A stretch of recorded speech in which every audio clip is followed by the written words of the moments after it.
Hello, আসসালামু আলাইকুম। সকালে কেমন আছেন? আশা করি ভালো আছেন। আবারও চলে এলাম আপনাদের মাঝে নতুন একটি ভিডিও নিয়ে।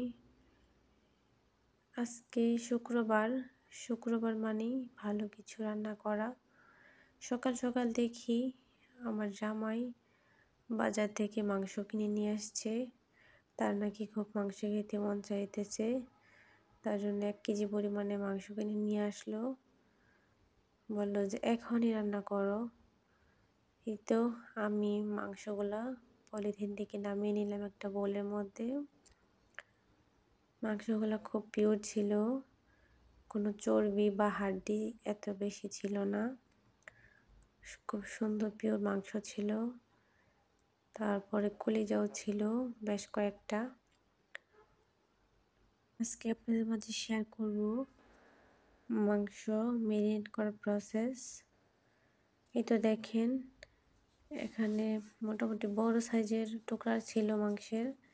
এখন এগুলো কেটে আমি আরেকটু ছোট করে নিব, যাতে করে মশলাগুলো মাংসের ভিতরে ঢোকে আর তাড়াতাড়িও সিদ্ধ হয়। তার জন্য আরেকটু ছোট ছোট করে কেটে নেব। এখন আমি এই মাংসগুলো এক এক করে ভালো করে ধুয়ে পরিষ্কার করে নিলাম। এখন এর মধ্যে দিয়ে দিব হাফ কাপের মতন পেঁয়াজ কুচি। দিয়ে দিলাম আমি 2 টেবিল চামচ পরিমাণ পেঁয়াজ রসুন বাটা। একসাথে ছিল পেঁয়াজ রসুন বাটা। এখন আরেকটু রসুন বাটা দিয়ে দিলাম। এখন দিয়ে দিলাম আদা বাটা ও 1.5 টেবিল চামচ পরিমাণ জিরা বাটা। দিয়ে দিলাম 3 চা চামচ পরিমাণ ধনে গুঁড়া। এই তো এখন দিয়ে দিলাম 3 চা চামচ পরিমাণ মরিচের গুঁড়া। মরিচের গুঁড়া দেওয়া হয়ে গেছে। এখন আমি দিয়ে দিব 2 টেবিল চামচ পরিমাণ হলুদ গুঁড়ো।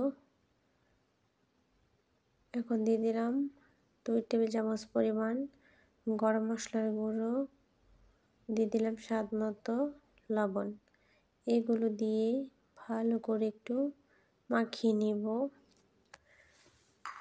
এভাবে করে মাংসটা মাখিয়ে আপনি আধা ঘন্টা পর্যন্ত রেখে দিলেন, যদি হাতে বেশি সময় থাকে।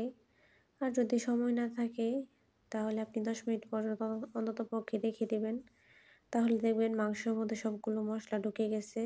আর এভাবে মেরিনেট করে গরুর মাংস রান্না করলে খুবই মজা হয়। আজকে ভিডিওটিতে দেখালাম গরুর মাংস মেরিনেট করার প্রসেস। আজকে এই পর্যন্তই। আল্লাহ হাফেজ।